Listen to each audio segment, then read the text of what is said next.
Le Premier ministre de l'autorité palestinienne répond à Euronews. En marge du Forum mondial de l'eau à Marseille, en France, Salam Fayyad évoque un différend récurrent entre Israël et Palestiniens, les ressources en eau douce. Les deux camps ne se disputent pas seulement des terres, mais aussi leur sous-sol.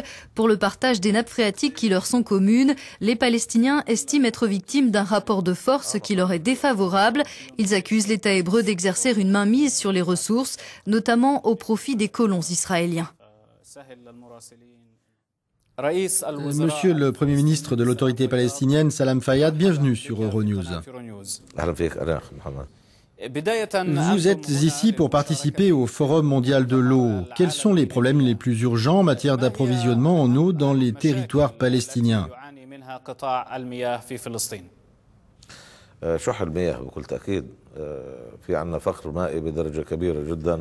Sans doute la pénurie en eau.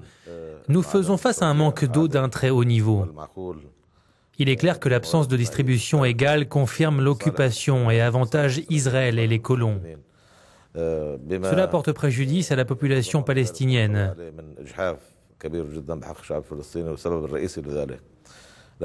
D'un point de vue général, la région dans son ensemble fait face à un manque d'eau et nous sommes durement touchés, particulièrement dans la bande de Gaza et en Cisjordanie.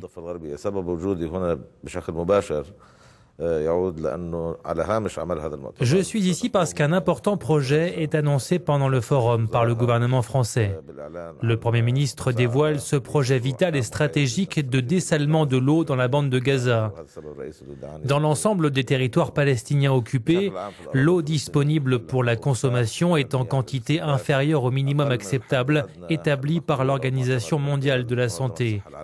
70 litres par personne et par jour en Palestine, alors que le chiffre minimum établi par l'OMS est de 100 litres. Par conséquent, cela fait moins que le chiffre de l'OMS. Et si l'on compare à la situation en Israël, la quantité d'eau disponible y est 3 fois supérieure. Dans les colonies, il y a une grande différence entre les colons et les Palestiniens, en particulier dans la vallée du Jourdain.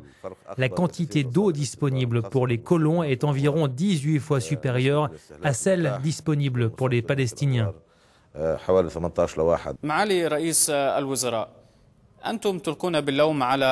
Vous accusez les Israéliens de contrôler la plupart des ressources en eau dans les territoires palestiniens. Mais les accords d'Oslo ont donné aux Israéliens cette légitimité.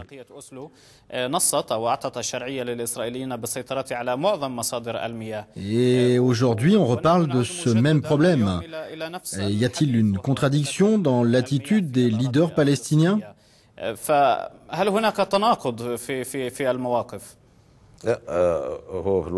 Les accords d'Oslo ne donnent pas le droit aux Israéliens d'utiliser l'eau de façon injuste comme ils le font. Et quand on parle des zones approvisionnées par des sources partagées, on peut dire qu'ils n'ont pas le droit d'exploiter 90% de ces sources partagées au bénéfice d'Israël. Et si c'était le cas, nous ne serions pas ici en train de discuter de ce sujet. Pour nous, cette attitude, c'est un élément du commandement et du contrôle exercé dans le cadre de l'occupation israélienne. En 2011, Israël a détruit environ 46 installations pour la distribution d'eau dans la bande de Gaza. Par exemple, ils ont détruit des puits de collecte datant de l'Empire romain.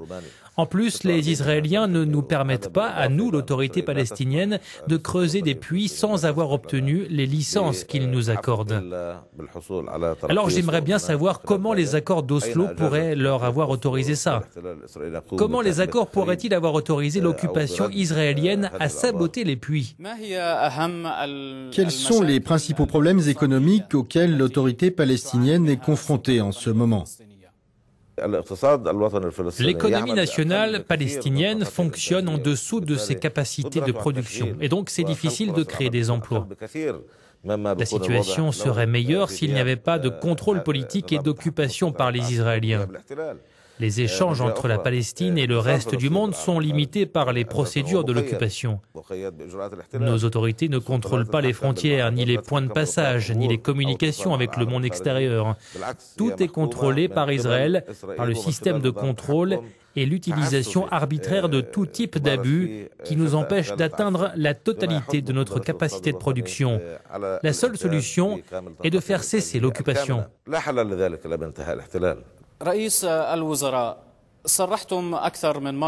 Vous avez dit plus d'une fois que l'autorité palestinienne était proche de la création d'un État palestinien.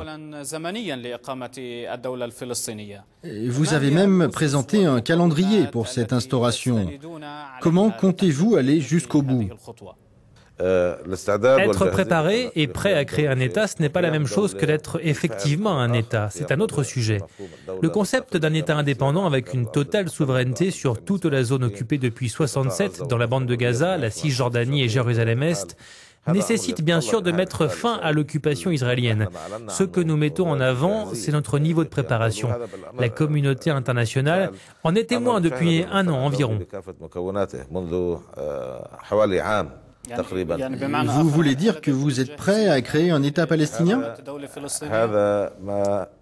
C'est confirmé par les rapports de la Banque mondiale, du Fonds monétaire international et des Nations unies. Des rapports sont en cours de rédaction et leurs auteurs examinent la réalité de nos institutions et évaluent leur capacité à assurer des services dans différents domaines pour atteindre cet objectif. L'autorité palestinienne n'a pas le contrôle sur la plupart des territoires palestiniens, y compris sur les villes palestiniennes. Il n'y a pas de totale souveraineté parce que nous assistons à des violations récurrentes. Et en même temps, les négociations sont au point mort, d'après vous. Les dirigeants palestiniens envisagent-ils la possibilité de dissoudre l'autorité palestinienne ?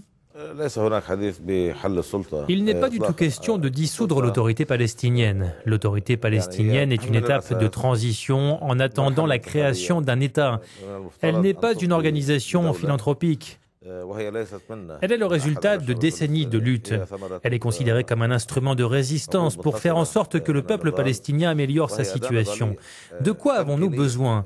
Nous devons attirer l'attention de la communauté internationale sur cette question cruciale, à savoir que l'autorité palestinienne est importante pour les Palestiniens pour qu'ils puissent récupérer la totalité de leurs droits et atteindre leurs rêves.